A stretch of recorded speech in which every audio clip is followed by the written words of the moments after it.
faithfully you pick me up every time I fall.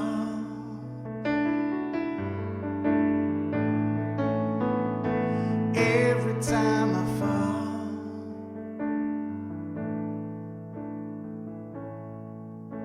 the joy of my salvation,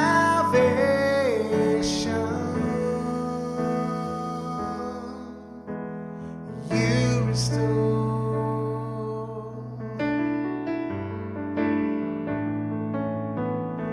you restore.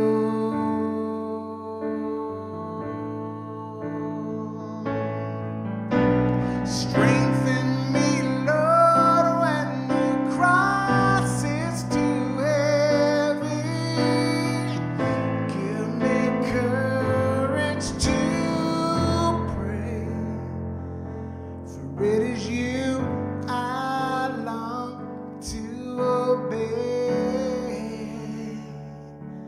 Yeah, through the tears there is a joy that surrounds me.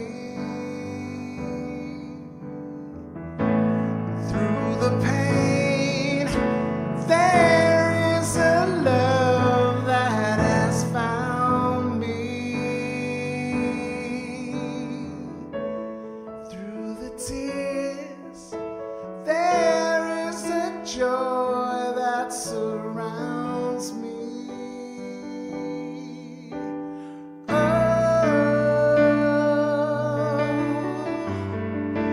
oh, oh.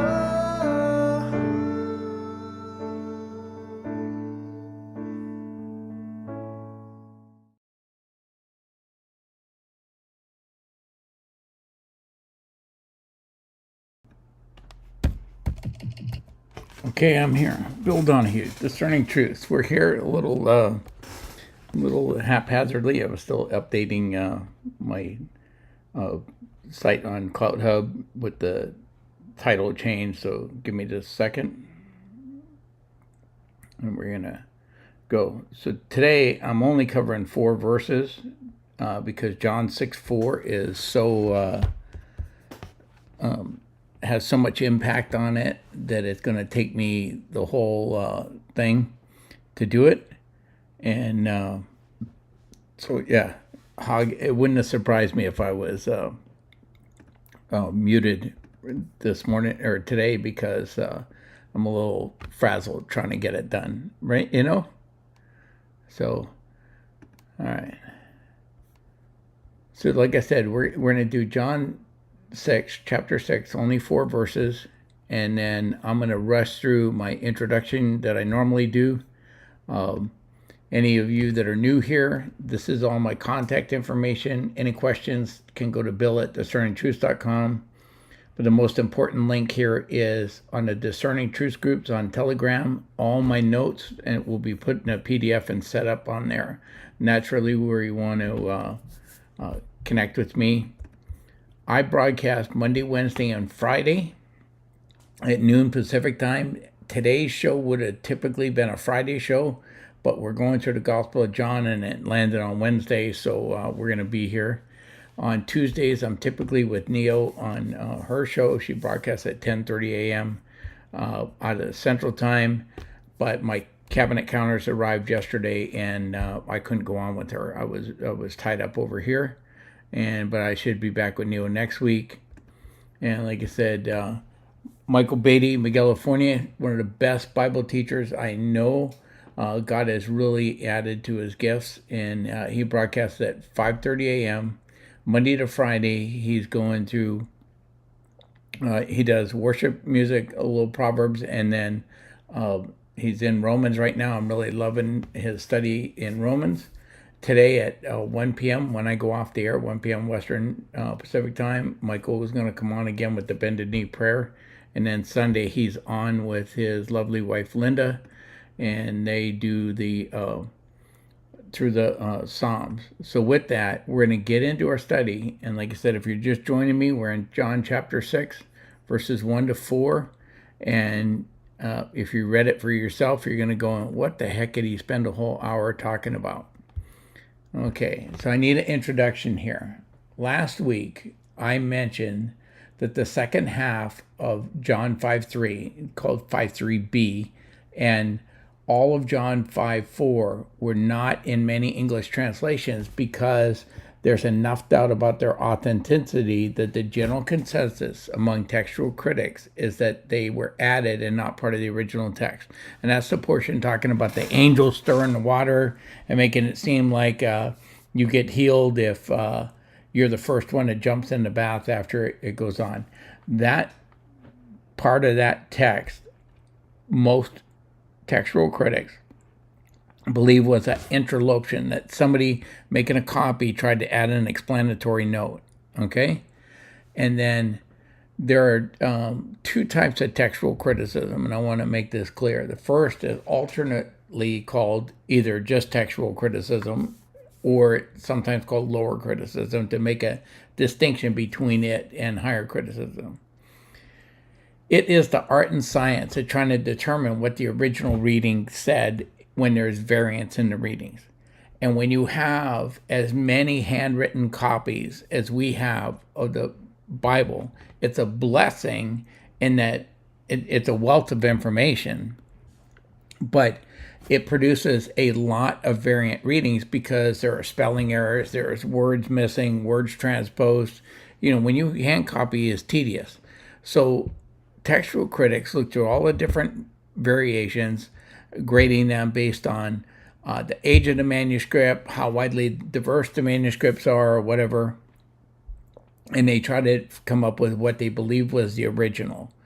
And then last week, the big issue about whether or not John 5:3b and 4 were in the text is whether you're going to believe an angel stirred the water and that caused the healing, or if the pool of Bethesda and the pool of Siloam are one in the same pool, and that it's the rhythmic nature of the intermittent spring at Gihon Springs that's causing the water to stir up and to raise, and it wasn't some magical thing going on.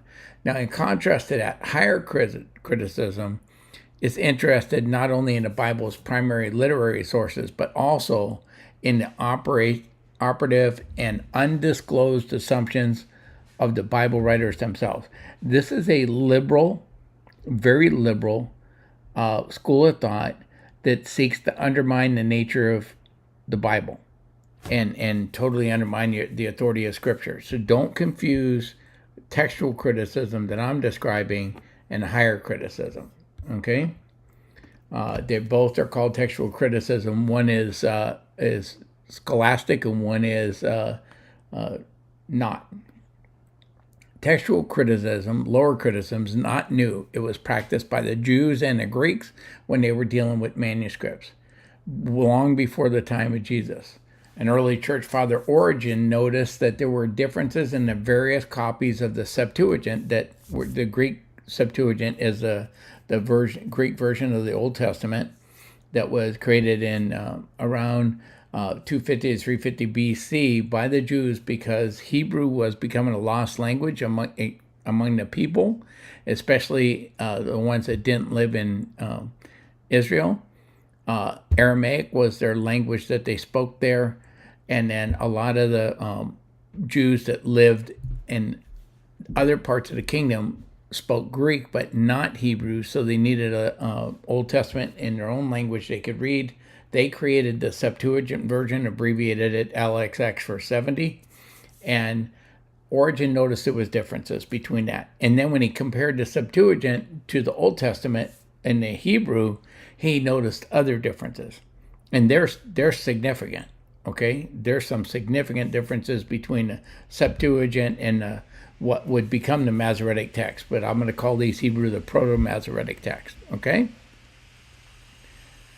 And they developed a system where when a passage was in question, the copyist would write in the margin either with a asterisk or an obelisk, a little symbol. An obelisk is not the structure like the, what do you call it? Washington Monument. It's also often called obelisk, but it's not a shape like that.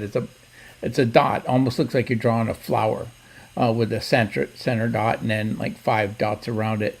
And they would mark that in the margin to let the next copyist know, I'm not sure this verse belongs here. Okay? Now, in today's study, we're going to spend most of our time dealing with John 6:4, okay? Because that's the verse that's in doubt. But this time the consequences are not trivial, and as deciding whether the 2 pools are 1 pool or if there was whatever. This is serious. Did the ministry of Jesus last a little over a year, specifically 70 weeks, or did it last about 3.5 years? What is the acceptable year of the Lord? Okay, and that's King James Version wording from Isaiah 61:2.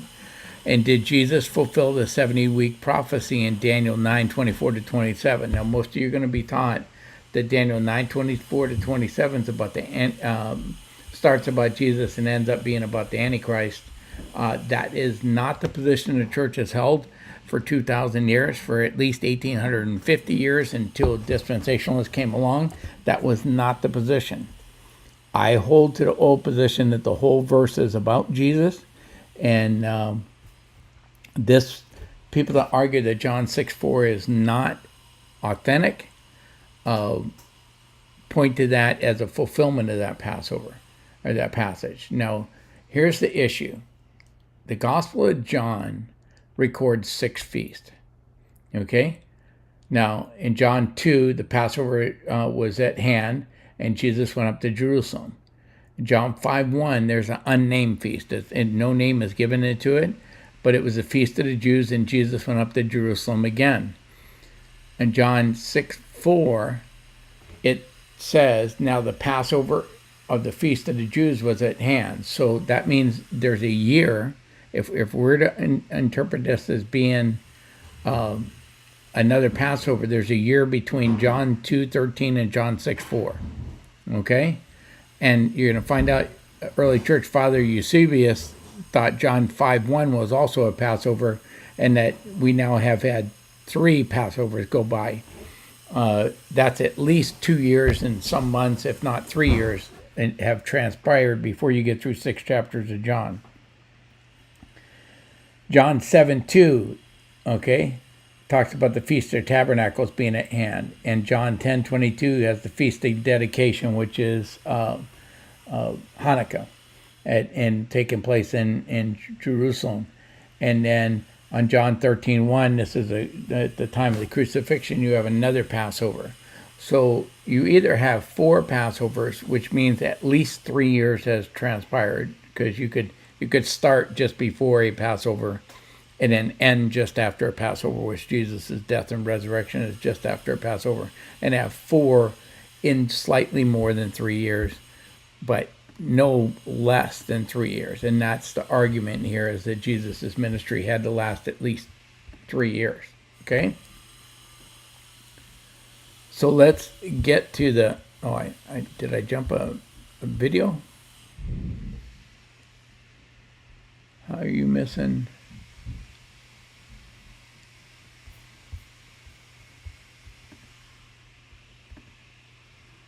I don't know why. Just a second, I gotta fix this. You got the wrong slide up.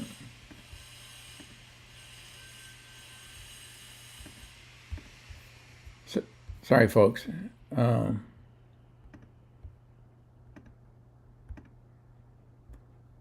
that's the problem. I didn't put a slide 8.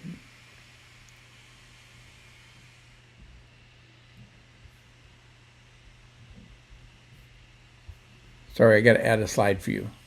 Give me a second. I missed a slide in my presentation. Trying to rush here. Oh my goodness, Bill, you're messing up.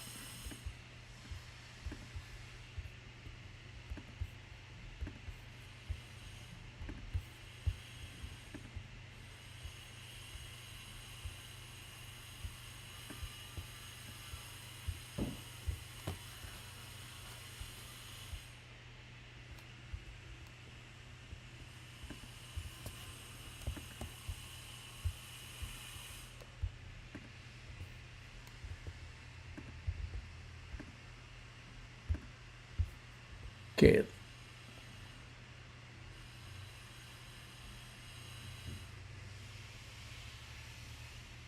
I grabbed the wrong slide. Did you really?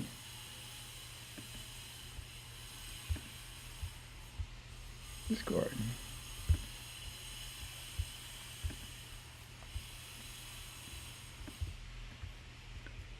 Document.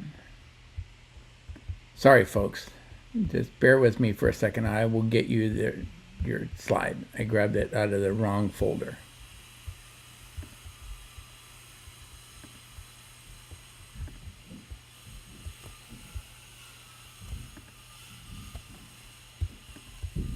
What do you know? Here's the right slide.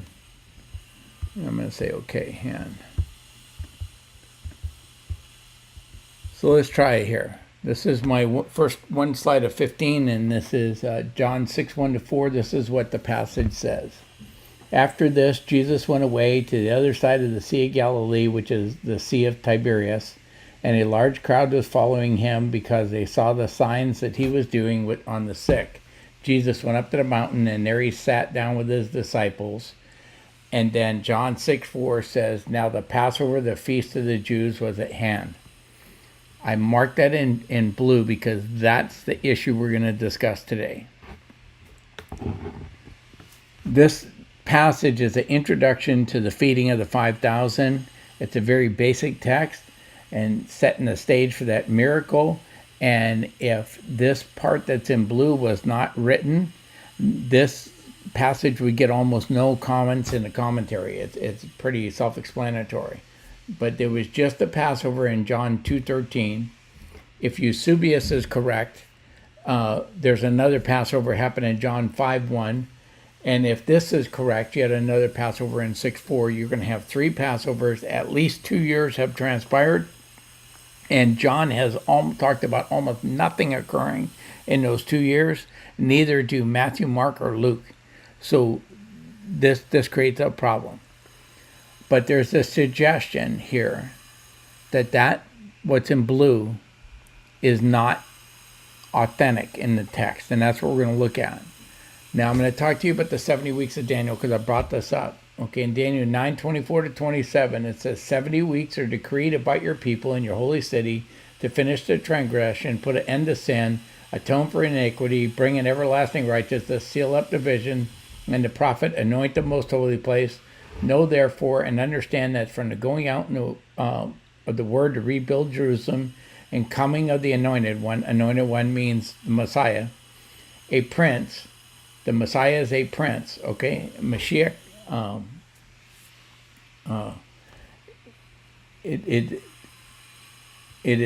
he's the Messiah, the prince, and there shall be 7 weeks, then 62 weeks, and it shall be built again on squares and a moat, and in trouble time.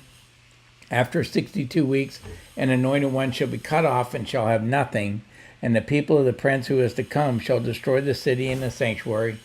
Its end shall come as a flood, and the end shall be a war, and desolations are decreed. And he shall make a strong covenant with many for 1 week. For the half a week he shall be put an end to sacrifice and offering, and on the wings of abomination shall come the one who makes desolate, until the decreed end is poured out on the desolator. Okay, so here there's a whole lot of controversy over how this is to be interpreted, but I'm telling you, there are people that have for 2,000 years interpreted what's in yellow, in fact, this whole verse, to be about Jesus, and that the anointed one's going to get cut off. That's the death of Jesus. Everybody agrees with that, right?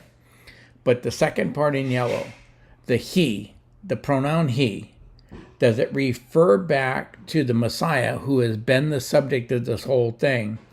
Or does it refer back, it says, and the people of the prince who is to come.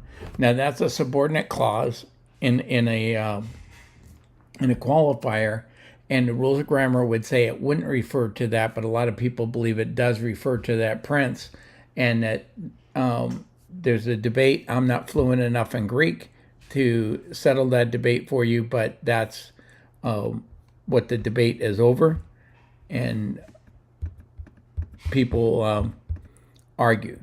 So the people that are in favor of this being John 6:4 not being original, right, are going to tell you that Jesus fulfilled the 70-week prophecy with a 70-week ministry. Okay? Now I put up Daniel again, okay? Because I'm going to show you in blue and I'm going to focus on this part. And he, who's the he? If the he is the Antichrist, then this is the verse used to say that he's going to make a covenant, going to restore the Old Testament use of the sacrifices for 1 week, and but he's going to put an end to sacrifice and cause people to worship himself, and that's how dispensationalists interpret this. For traditionalists, the he here is still the Messiah, and he made a covenant, and for this week it's 7-year period, but or either 7-year period, or and he's cut off in the middle of the week. That argues for a 3.5-year ministry, that he's halfway through the 70th week, leaving you 3.5 years left for the tribulation. There are people that interpret it that way, and then I'm going to show you a different interpretation as we go forward, right? And then the people that argue against this say, well, this is about the desolator, and it can't be the desolator. But if you read the Old Testament, the angel of the Lord brings death and destruction. He killed 185,000 Assyrian soldiers one night in Isaiah 37, 36, and 38, and 2 Kings 19:35. If you believe the angel of the Lord is the incarnation of Jesus, of the Logos, prior to Jesus, before his incarnation as in the flesh, then he is the desolator. Jesus is the one that pronounced judgment on Jerusalem and is the one that caused the destruction of Jerusalem in 70 AD, even though it was the Romans that actually carried it out. It's because of Jesus declared it, and he did it. So the argument that Jesus can't be the destructor, is a devastator, doesn't make any textual sense. But those are the debate, and I'm not going to spend my time, enough time in Daniel 9:24 to 27 to settle this debate for anybody, but I just want you to understand what's going on.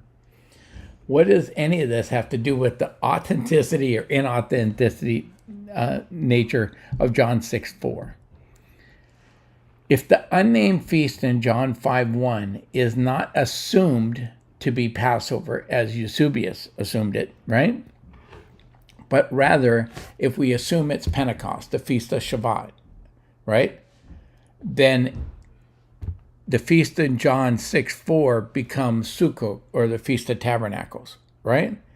And the entire ministry of Jesus fits neatly into a timeline of 70 weeks from from Pentecost to Pentecost. He starts his ministry at Pentecost, and then he sends the Holy Spirit at Pentecost. And in the 70 weeks in between is his baptism, his entire ministry, his death, resurrection, and go out, and that they're going to say that. You also have Jesus reading from Isaiah 61:2 and 4, as recorded in Luke 4:19 to 21. And it says, and the scroll of the prophet Isaiah was given to him, meaning Jesus. He unrolled the scroll and found the place where it is written, the Spirit of the Lord is upon me, because he has anointed me to proclaim the good news to the poor. He has sent me to proclaim liberty to the captives and recovering the sight to the blind, to set liberty those who are oppressed, and to proclaim the year of the Lord's favor. The King James says to proclaim the acceptable year of the Lord. Okay? What is the acceptable year of the Lord? And the people promoting this say the acceptable year of the Lord was the year of Jesus' ministry, right? Now Jesus rolls up the scroll, gave it back to the attendant, and sat down. And all the eyes in the synagogue were fixed on him, and he began to say, today this scripture has been fulfilled in your hearing. If the ministry of Jesus is only about a year, then the fulfillment of the year of the Lord's favor, or the acceptable year of the Lord, it takes on whole new meaning right here, right? Sorry. Okay, so there's a Messianic Jew, Michael Rood, and he does a program called Rood Awakening. I'm not endorsing Michael Rood. I am not endorsing Messianic Judaism. Okay, I'm just understanding. He presented this idea in his book called The Chronological Gospels. It created a lot of controversy. I give you a link to his website, which is a lot of his websites about asking money and for support and stuff. But at least if you want to dig into this a little better, you can. I pulled a few images off his website, but he uses very low resolution because he's trying to sell you images. Understand this? So I couldn't enlarge this enough to really make it legible. So I'm going to try to show you here. But this chart that he has lays out the ministry of Jesus in 70 weeks. And this is the chart with less detail. He has a very detailed chart in the back of the book. And then I found another even less detailed chart that was a little bit easier to read. So he's basically counting in Matthew, Mark, and Luke and John, talk about the 40 days temptation and all that stuff. And then you get the baptism. So he's got a place where they connect there. And then he's going through the Jewish feast and showing how that it's Passover, first fruits, Shavuot, which is Pentecost, right? Trumpets, atonement, tabernacles, the great last day, the last day at tabernacles. You got Hanukkah, or the Feast of Dedication, a Passover, feast fruits, and Shavuot at the end of his ministry. And sorry, they're cutting the granite today, and I can't help with the noise. I was hoping it was going to happen when I wasn't exactly on the air, but I'll try to speak up. I apologize.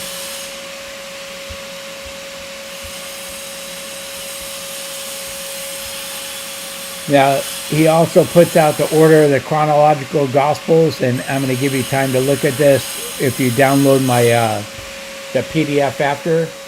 But I'm going to ask you to ignore his dates, the 30 and 31 AD. Everybody has their own belief about when Jesus died and whatever. He favors a 3 BC, 31 AD kind of program. That's not my subject today. I want to focus on whether John 6:4 was referring to a Passover or not. Okay? Because that's really the issue. If it's referring to a Passover, there is no way that Jesus' ministry can be in a year. It has to take at least 3 years. Right? Now, that should be summarizes. Michael Rood summarizes the problem of John 6:4 being authentic. His first point is that if it's authentic, then almost nothing is written of the ministry of Jesus prior to John the Baptist being put in prison. That's a fact. Okay? There are huge gaps filled with silence in the timeline of the ministry. Almost 2 years. Completely silent. Jesus is up in the Galilee area far north of Jerusalem. If it's Passover, Jesus would have been traveling to or already in Jerusalem. He would not be up in Galilee. That's a problem, right? Second, we read in verse 5 that the multitude were hungry and didn't bring any food. That's extremely out of place. If it's a pilgrimage to Jerusalem for a feast, they would have brought provisions with them. The third problem with John 6:4 shows up further down in verse 17. After crossing Lake Tiberias, or the Sea of Galilee, Jesus lands in Capernaum, but the town is far north of the Sea of Galilee.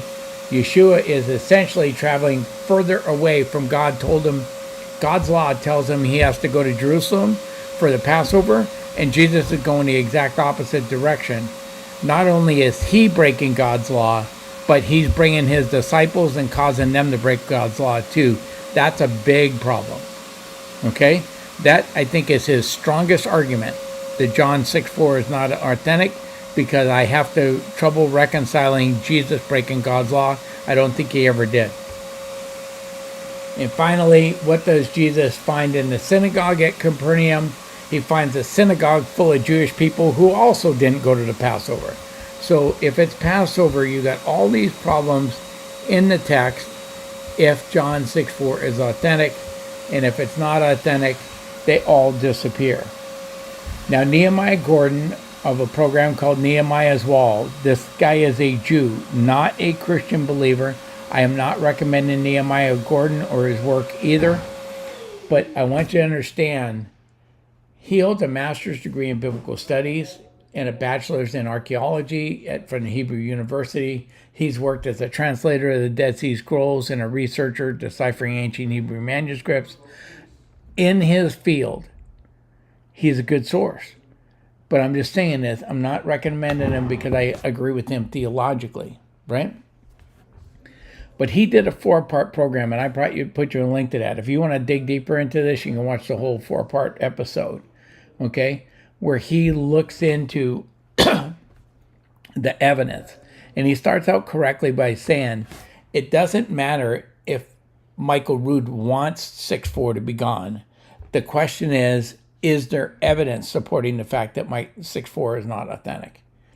And then the episode covers several hours of very nerdy stuff. Okay, I loved it, right?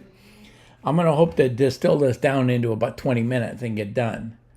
They looked at evidence that theologians have been discussing the question of the authenticity of John 6:4 for at least 400 years, okay? And some of the early church fathers, especially in the first 2 to 3 centuries, appeared from their writings to have a copy of John that did not include it, okay? Now, Eusebius is where we get the idea of a 3.5-year ministry of Jesus, and I want you to understand. And he writes, for it is evident that the 3 evangelists, Matthew, Mark, and Luke, recorded only the deeds done by the Savior for 1 year after the imprisonment of John the Baptist, and indicate that in the beginning of their account, and he writes that in Eusebius Church History, Book 3, so you have all this stuff. And at this point, I'm going to play you a short clip from that Nehemiah's Wall video where Michael Rood explains his position. I'm going to give him like 2 minutes to explain what he's talking about, and then I'm going to come back and take. Michael, to me, the question has to be asked before we even get to the evidence, the actual documentary evidence. What makes you think John 6:4 shouldn't be in the Gospels in the first place? Well, that's an excellent question, and I would like to bring us up to the chart. Okay, now, this chart right up here, of course you can't see it all, but I'm going to illustrate something on this right here that is very important. This is the day that Yeshua is baptized. Matthew, Mark, and Luke all cover or speak about the 40 days that he is in the wilderness. Then the temptation, and this is also the day that the Pharisees send Levites and Kohanim down to ask John, are you the Messiah? Are you the prophet? On that very same day. Then the next day, Yeshua comes out of the wilderness, and this is the Gospel of John. Matthew, Mark, and Luke stop with the 40 days of the temptation. Then John picks up and shows Yeshua going up to the Feast of Passover. Then, after Passover, he stays in the area of Jerusalem and baptizes. Then John chapter 4, verse 1, when Yeshua finds out that the Pharisees now know that he's making and baptizing more disciples than John, though Yeshua baptizes not, only his disciples baptize. It is at that point when he's gaining popularity that he leaves Jerusalem, goes up into the Galilee, and 18 hours north of Jerusalem, it's the woman at the well. He stays with the Samaritans 2 days and then goes back to Canaan, where he had turned the water to wine before Passover. And then he does not have time to go minister to this wealthy man whose son is dying. He says, go your way, your son is healed. The man finds out the next day on his way back that his son has been healed. And Yeshua is then up in Jerusalem just a few days later on Friday, and then the Sabbath That's the day he heals a man who was lame for 38 years. On the Sabbath, the day before Shavuot.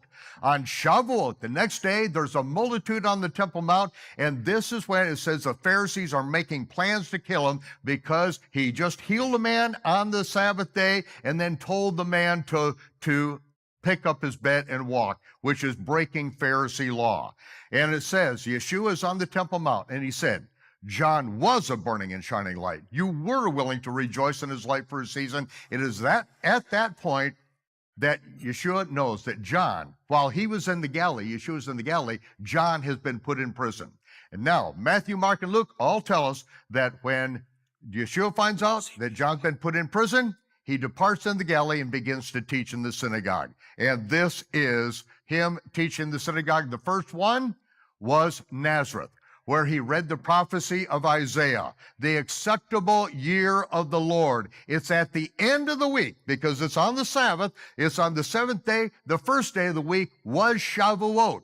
This begins the acceptable year of the Lord. This is from his ministry, the acceptable year of the Lord, from one Shavuot to the Shavuot year, Pentecost, when he baptizes his followers with the Holy Spirit.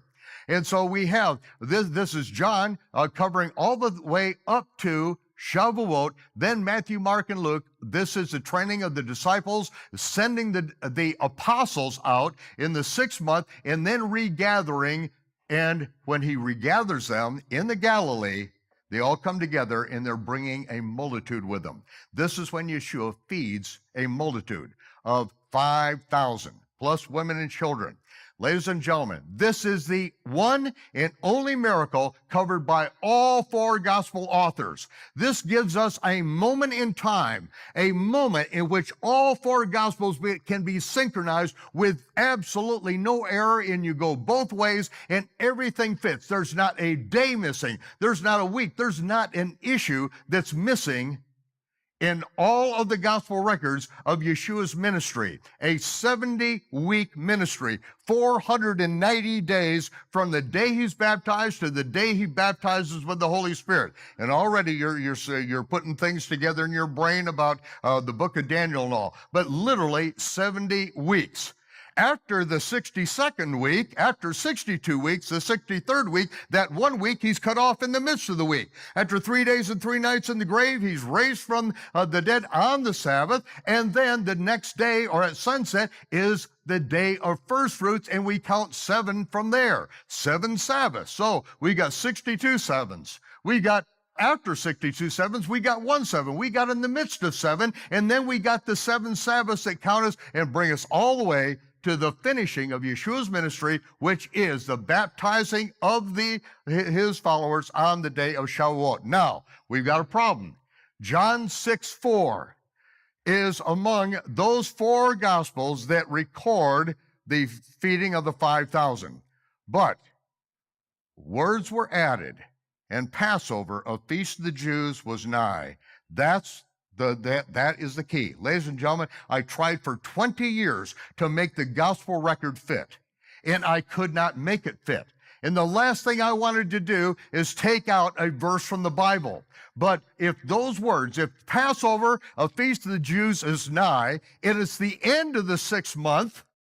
John 6:4 is Passover, but John 7 is tabernacles.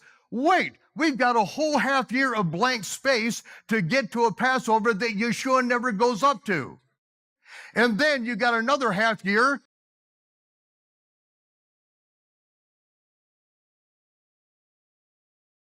Okay, I'm back. So I want you to understand the point he made here, that he sees only one feeding of 5,000. If you read Christian commentators that look at Bible difficulties, they will try to tell you that miracle of the feeding of the 5,000 happened multiple times. And this is what they're trying to do, is they're reconciling a timeline here where John and Matthew, Mark, and Luke seem to have it set at 2 different times. That time difficulty goes away if Jesus' ministry is only a year long and you line it up the way Michael Rood did. Okay? So I just want to make sure that we're all clear that there are Christians that try to reconcile this a different way but I'm just trying to show you what's happening. And the question is, what did, was it authentic? Do we have any evidence of this? Okay, now there's an early church father, John Chrysostom, and I want to preface this by saying John Chrysostom, when you read his writings, is very anti-Jewish. Okay, and he struggled with the idea of Jesus openly breaking God's law, and he couldn't figure out what was going on. And what he says, he concludes that Jesus openly broke God's law because he was quietly annulling the law, taking occasions from the wickedness of the Jews. Okay, so that's how he reconciled it. I don't reconcile that Jesus broke God's law. I have a real problem with the fact that if that's Passover, why Jesus didn't attend. Zachary Pierce in AD 1777 says, some are of the opinion that the word Pascha, Passover, is an interloption. And I think the whole verse is so, that the whole verse is interloption. Okay? It does not appear that the evangelist account that the Jesus was present at the feast of Passover here mentioned, yet it seems probable that he who fulfilled all righteousness in Matthew 3:15 would not have been absent from a feast of Passover, which, as is said here, as is said here, was nigh at hand. So again, Zachary Pierce is saying, he's with me. If it's Passover, Jesus would have attended. That's a problem. Gerhard Vossius is a theologian in Amsterdam, AD 1643. And now his stuff is written in Latin, and so there's an English translation of it. There is no need for us to say that John 6:4 was first written, meaning it wasn't original. But the holy day of the Jews, Holy Day of the Jews was approaching, and that the text had to do with the Holy Day tabernacles. But the copyist, since he was not paying attention to it, wrote Pascha, Passover. The ancients seem not to have read the word Passover at John 6, since they say that Christ predicted 1 year and even a few months besides. So Gilbert Brosius believes ministry was only a year long. All scholars believe that Matthew, Mark, and Luke only describe 1 year in the ministry of Jesus. And we get the whole argument for Jesus' ministry being 3.5 years comes from this issue. Now, Henry Brown in 1844, the reading of the text in John 6:4, although I believe it's found in all the manuscripts and versions, and we're going to discuss that next, could not have been found in the text of the first 2 centuries. So he's saying, when I read the early church fathers, especially from the first 2 centuries, and I look at what they wrote, they could not have had that verse in their manuscript and write what they wrote. Okay? So who's he talking about? Clement of Alexandria wrote a book called the Stramata, and it says, and Jesus coming to his baptism, not 200, come on, Bill. His baptism being about 30 years old and so on, it was necessary for him to preach only 1 year. This also is written, he has sent me to proclaim the acceptable year of the Lord. This both the prophet spake and the gospel. He's referring back to Isaiah or Luke 4:16 and 19, quoting Isaiah 61, 1 and 2. Irenaeus in AD 130 to 202 and against heresies. Now he's going to speak in favor of a multi-year ministry of Jesus, and he's commenting against these heretics called Valentinius. It says, speaking against the 1 year ministry of Jesus taught by Valentinius, it is so surprising how the Valentinians have found the depths of God and have not searched the Gospels to see, another typo, Bill, sorry, how often after his baptism that the Lord went up to Jerusalem to celebrate the Feast of Passover. The first time he went up to the feast of Passover was after he ate the wine out of the water of Canaan. So John 2, everybody agrees it's Passover. Then he went up to Jerusalem to feast of Passover the second time. At that time, he healed the paralytic and lying beside the tomb. That's John 5, right? Again, That's an unnamed feast in the Bible, but he's declaring it a Passover. Again, he departed in the other side of Lake Tiberias. So he's leaving Jerusalem in 6. He's not mentioned him going to Jerusalem in John 6. And in 6:1, and then he's going to go, a large guard followed him, and he fed him with the thing in 6:2 to 14. And what I want you to notice here is Irenaeus is making an argument that there was multiple Passovers. He has inserted Passover into John 5 where it doesn't say Passover, and if his copy of the manuscript said the Passover of the Jews was at hand in John 6:4, certainly he would have mentioned it here, right? I mean, if that's your point of arguing, is that they're there, you're not going to skip over the one that overtly says it's a Passover and invent one that is not a Passover, right? Sorry. Now, Henry Brown, commenting on Irenaeus, makes the point that the text Irenaeus was using if it had John 6:4 in it, he would have used it. That's what I just told you. Rather than pointing to an unnamed feast in John 5:1 as Passover, I think it's incontestable that Irenaeus did not read the words Passover in John 6:4, or he would have used it, right? Tychonius, AD 380-88, writes, did he give these precepts, meaning Jesus, in Matthew 23:2 and 3, only for the next 2 days, because after them he was not alive any longer? But if he had conveyed these things from the beginning of his preaching, it would only been 1 year. Okay? So Tychonius in 380 believes the ministry of Jesus is only a year. Origen, AD 185 to 253.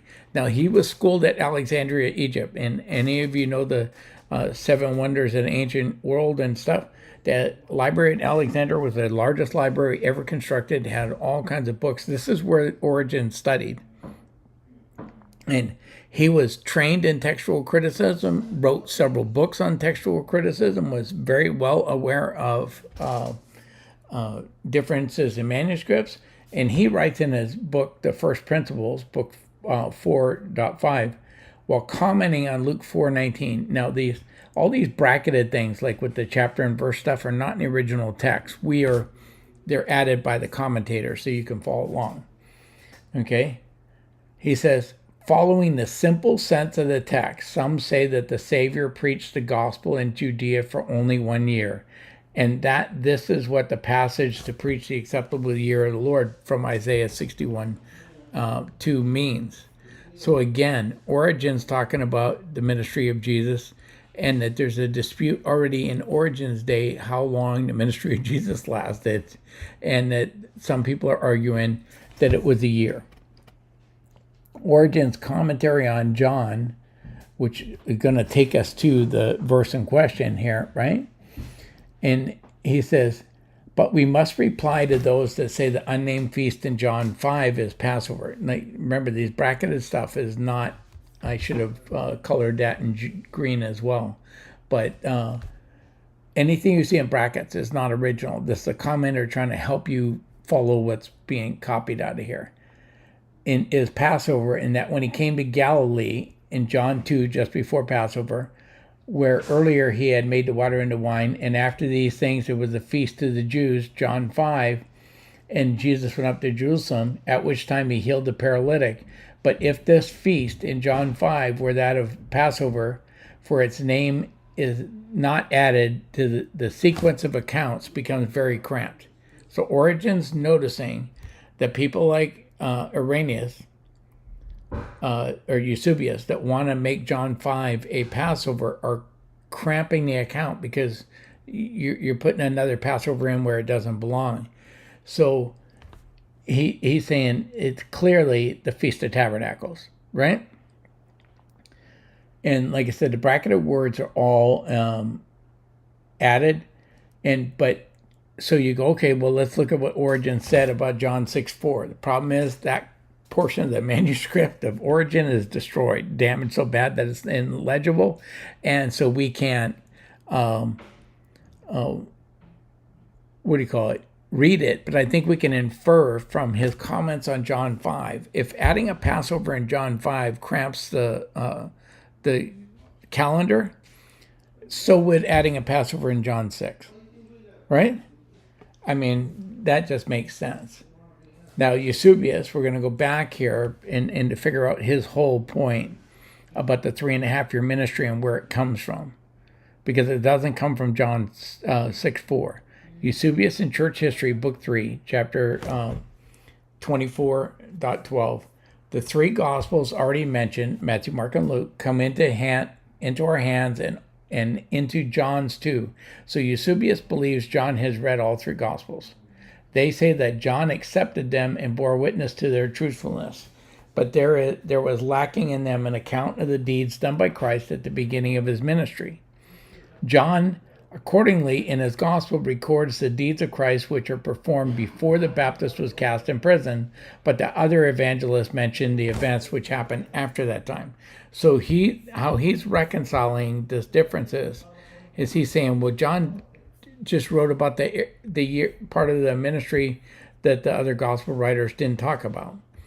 They don't align the feeding of the 5,000 the way Michael Rood just did, but that this is two feedings, right? And Eusebius goes on in the proof of the gospel. He writes, now the whole period of our Savior's teaching and working of miracles is said to have been 3.5 years, which is half a week. He's making an argument out of the book of Daniel. John the Evangelist in his gospel makes this clear. Okay, so I think Eusebius has a copy that has 6:4. He's already made an argument that there's a 3.5 year ministry of Jesus. But even if he doesn't have 6:4, he's making it because he made chapter 5 a Passover. 1 week of years, therefore, would represent the whole period of his association with the apostles. So he's saying Jesus is with the apostle for 7 years. 3.5 years before his death and resurrection, and then 3.5 years after that nobody wrote about. Okay, I just want you to, there's not a word about Jesus hanging around for 3.5 years after the resurrection. We got 40 days written in Scripture. Nowhere in Scripture or church history other than Eusebius do we have anybody claiming that Jesus hung around for 3.5 years. But he's assuming he hung around for 3.5 years because he has to make it fit his interpretation in Daniel 9:24-27. Okay? He was most likely with his disciples for a period equal to those years, 3.5, right? Being seen of them 40 days and eating with them and speaking to them pertaining to the kingdom of God, as the Acts of the Apostle tells us. So he recognizes, Acts says it's 40 days, but he's saying it's got to be 3.5 years. So Eusebius is making his argument from Daniel 9:24-7 that the ministry of Jesus lasted for 7 years. From the baptism to crucifixion is 3.5 years. And then Jesus sticks around for 3.5 years. He just fabricates that, makes it up out of whole cloth because it fits his theology. Please tell me this is not where we got the idea Jesus had in the 3.5 year ministry. Not from that kind of craziness. But I will admit, if John 6:4 is authentic, the ministry of Jesus had to be that long. Okay. So in this show with Nehemiah Gordon, they go to great lengths looking at the manuscripts because they want to figure out what's going on. And they're going to follow a specific manuscript called Manuscript 472. Now, Nestle Allen, and that should be highlighted with the rest of them. Nestle Allen's a catalog of all the manuscripts, and it has a bunch of little markings in it about the manuscripts and what if there's any discrepancies in them or whatever. So Nestle Allen 26 says, that John is missing. Sorry. Wow.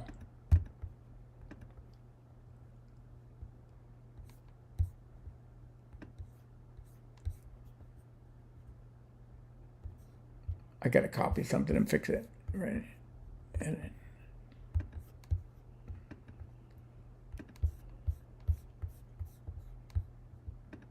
Edit.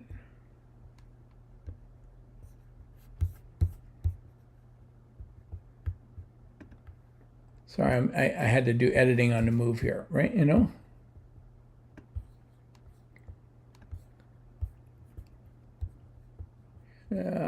Always when I'm in a rush, right? Show inspector. I'm going to fix this and put up a corrected slide for you right now.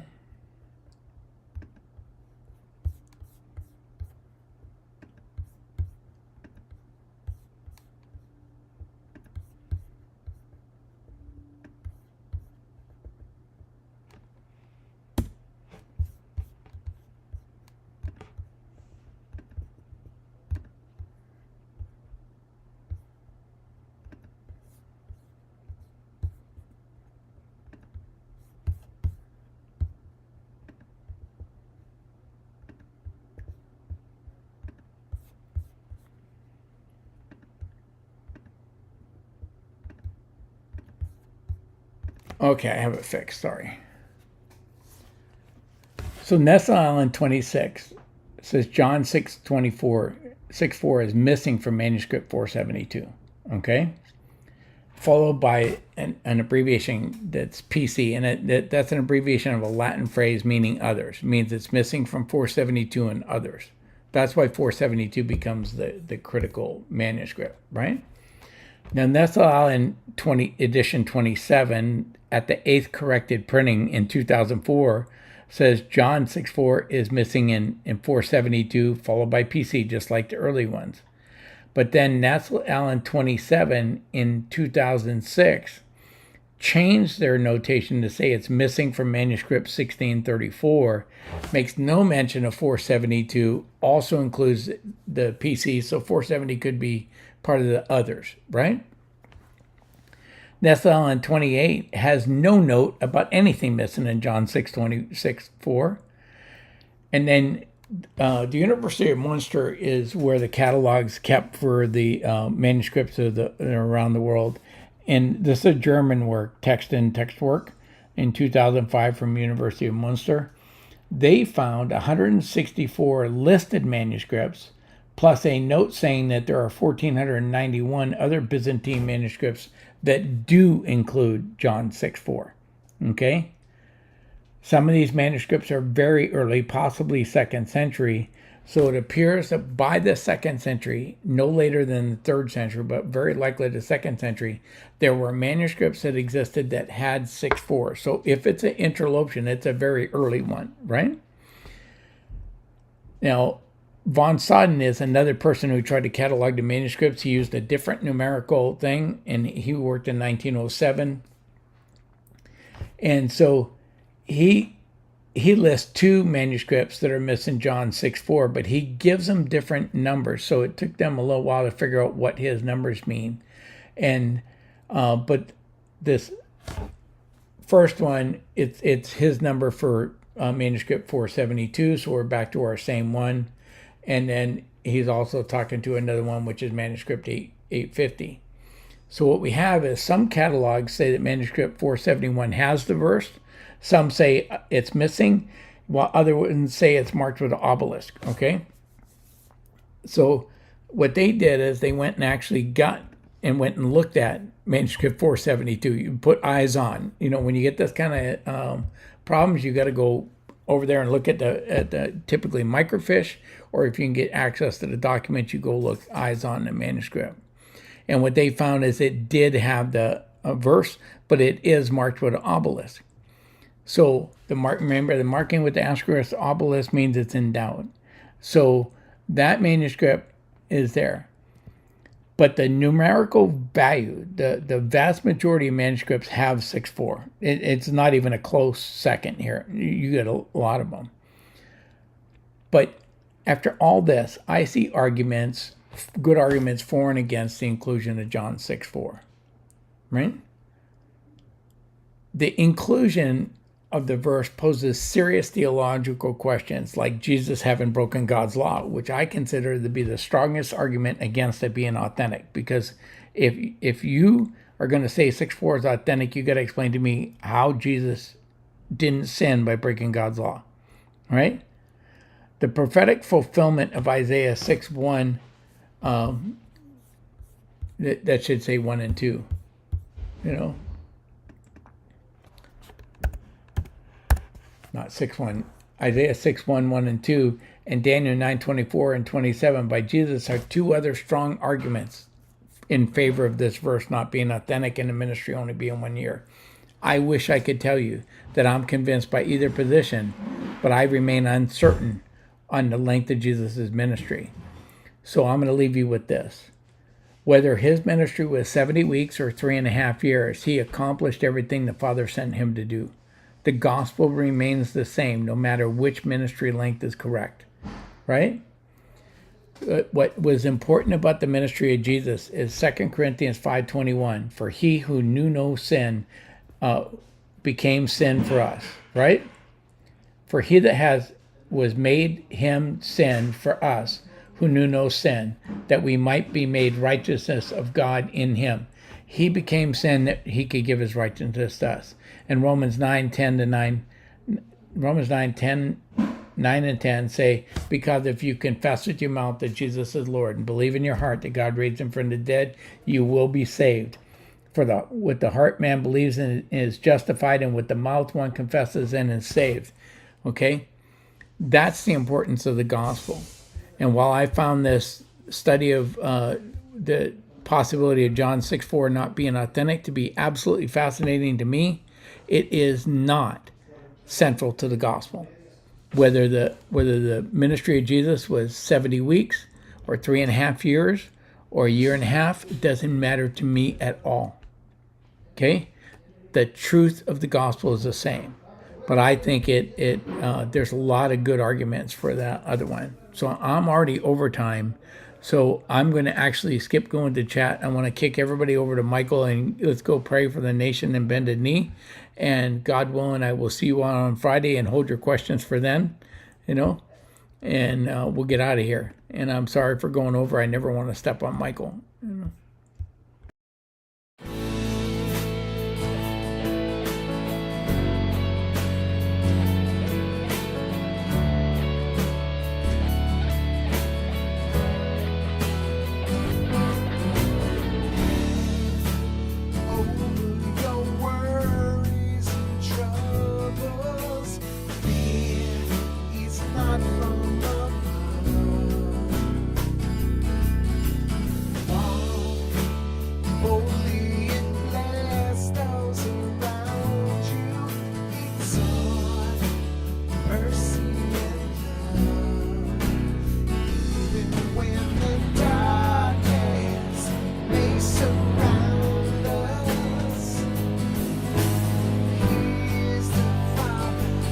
That won't